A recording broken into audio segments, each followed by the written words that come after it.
So, you want to know how to be a god? Orlan said, fixing the god with a stare of mild distaste.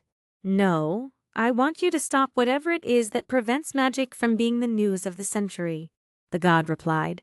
And if you came out and said it, I'd assume you had another hidden agenda, commented Orlan. But I have some questions first. Why come to me to ask about being a god? I'm told manifesting an incarnation is difficult and taxing. I didn't. Surely you could just figure things out over the course of a few weeks or months, the Protector Lord mused, ignoring the god's insistence. Because you are a god of instant gratification. Knowledge at your fingertip without delay. You don't have the patience to figure things out. I feel like you're insulting me. I am. Now, the second question is, what can you offer me for this knowledge? You mean breaking through the static preventing magic from being headline news? Sure, Orlan said dryly. What can you offer me for my aid? Helping me is its own reward, the god of Medea said grandly, a wide grin appearing on his face once more. By removing that pesky spell, people will begin to take you seriously, rather than seeing you as clickbait. You wish to spread the knowledge of magic, right? Wouldn't that be so much easier if people saw it for what it is? You act like it will happen quickly, but the human mind doesn't work like that. Even if we remove the spell whispering in people's minds right now, it'll be years before they come around to the idea of magic. If you were dealing with people in isolation, you'd be right. But you forget my nature, the grayscale god said, leaning forward dramatically. All it takes is one person to speak out. 2 people see it and believe, spreading it on. An algorithmic virus that will spread across the world in hours or minutes. The more people who believe it, the louder their voice. The more people will come to believe it themselves. Because if that many people believe something, they couldn't possibly be wrong. Right now, the spell whispering in their mind is holding back the tide. Eventually it will break. The only question is when. Aid me and I can nudge the algorithm, guide the virus, ensure you are viewed favorably. If you get my drift. Orlan paused to think. Removing that spell would ensure people began to take him and his powers seriously. It had become quite annoying to have to prove his magic was real every time.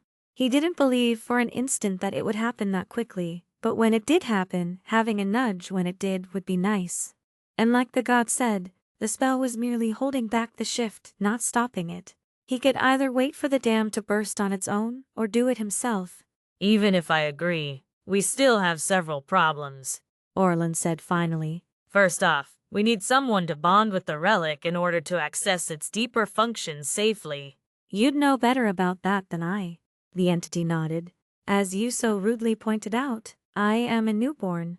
Second, we need help to ensure the spell is unraveled safely. This will be easier once someone is bonded with the eye. Finally, you'll need a priest to help guide the effort. You expect me to compete with the churches? You are literally a god, Orlan said dryly. And the fact that you don't know this proves you don't understand what you are.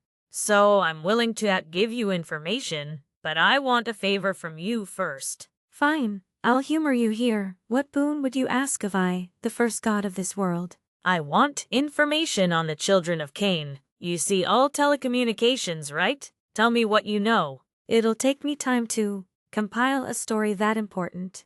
Unless you want me to just tell you. No, I want it written down, Orlan agreed. Your first priest can deliver it. And as for making your first priest, a god needs a few things in order to speak with someone. You need someone who is related to their concept, for lack of a better term, an opening that relates to them.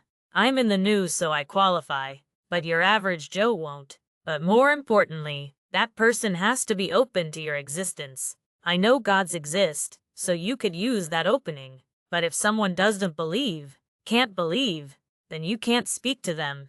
I just need to find someone who is on the news and open to the idea of a god, right? The god nodded as if he already knew that. Third, you need a name, Orlan continued, so people can direct their prayers. Oh, have I not told you? The man grinned. My name is Medieas. Great. Orlan rolled his eyes, figuring the god had just come up with that name. Then when you have a head priest, have them contact me with the information I ask for. Until then, as another lesson, let me show you why gods rarely incarnate directly. With a mental command, his knights, who had surrounded the office while staying outside, began casting. Mana poured into the room, causing the form of Medieas to smear like ink in water. What's this? Interference? Noise in my signal? It's called banishment, Orlan said. By diluting the mana you are made of, your incarnation will fall apart. Enjoy. Medieas let out a grunt of pain as his form fell apart. Moments later, the spells disrupting the room stopped, and Lyra ran into the room alongside several other knights. Was it wise to piss off a god like that? Wise? Probably not, Orlan admitted. but it was fun. And trust me, he deserves it. I still don't feel anything, Yuling said as White's mana leaked out of her. It was a bit of a lie, she had felt something. It was soft and seemed fragile, but she knew that couldn't be her. She'd lived her whole life learning to fight. Her father had wanted a son to inherit the family dojo. He'd gotten her instead, but he still trained her like she was his son. She knew herself, and she wasn't weak or soft, so whatever it was she felt couldn't be her.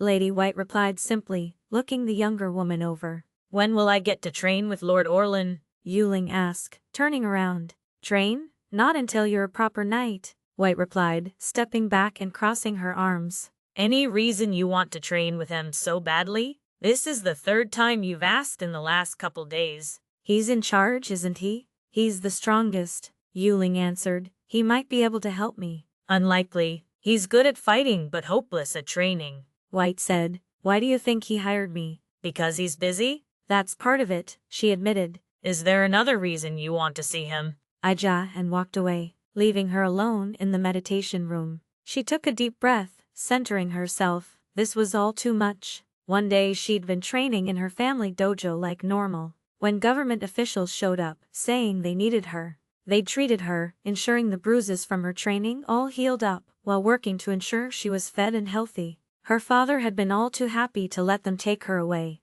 Not that she blamed him. She wasn't the heir he'd wanted. Maybe like this she could aid the family. She needed to be strong. They hadn't even told her why they wanted her until she was on an airplane and headed across the world. She'd spoken with the old master, recognizing him as someone her father looked up to. Even if he seemed odd, he'd been a good mentor for as short a period she'd spent with him. And now he was dead from the very thing she was seeking to learn. If he hadn't been worth of it, how could she? Even in her own mind, she shied away from using the word magic, even though everyone around her said it. The government didn't. Like mysticism, it could harm her credit, her family's standing. She'd been sent to this island to figure out the mystery of this thing, to find the truth. So far she'd found nothing, but every day she missed her home more. The food was too Western. She wanted rice, but she couldn't let herself complain. She had to be strong. The training was difficult, but not as hard as what her father put her through. They didn't injure her. Maybe because they were women, they wouldn't push her hard enough. She needed to push herself. As much as she wanted to listen to their advice to slow down, she had to be tough. Relanftum, we found you a teacher, Bruno, the Italian diplomat, said over the phone. Already? Orlan asked in surprise. It hasn't even been a week. We're good at what we do. The other man chuckled. We're planning to charter a flight over there for her. Should be ready next week. She needs time to find a replacement and get her things together. I'll have a house prepared in the village. She have any preferences? I'll ask, can you really build a house in a week? We're good at what we do. Orlan countered, the both of them chuckling. Ready me, man. Oh, and I heard you were planning a shore leave deal in Lisbon? Word got out about that already? Orlan groaned. Yeah. Soon as the rift here is stable, I'm planning to take the Protectorate east, pausing off the coast of Portugal for shore leave. Why do you ask? Just confirming a rumor? The other man replied. It's my job to keep track of you after all. Please tell me you aren't planning anything there. I'm not. Italy isn't, but I can't speak for anyone else. Fair enough. Orlan sighed. Thanks for the warning though. Relunctum. All right, frequency. Last dawn of the night is Darth Lederhosen for €5, saying Astra should take over the world. She leaned forward in her seat. What makes you think I haven't? Why do you think they slandered me? She giggled as she leaned back, watching chat scroll by. Anyways, that's all for tonight's stream, frequency. Transmission close. She ended in a peppy voice, ending the stream and relaxing. tabbing through the various programs and shutting them down, one by one. Audio, tracking, model rig, and so on, until it was all done and she couldn't avoid it anymore. Taking a deep breath, she pulled up the analytics from that stream. 3,000 peak, She said to herself with a sigh. the internet giveth, the internet yoinketh away. Well, it's been doing a lot of yoinkithing lately. With a groan, she leaned back in her chair, glancing around her messy studio apartment, filled with random tech and old computer parts. One wall was covered in miniatures and plushies of her model, from back when she'd been popular. Now it sat, unchanged, like a grim reminder of what she'd once been. Viewership isn't going to rebuild itself, she said, shaking herself and looking away, just as she was about to get up and grab dinner, if dinner was the right word for a meal this close to midnight, when her computer flickered oddly. The system never yoinked you, Mira, an odd voice said through her speakers. It blocked you out, but your signal remains. And I listen.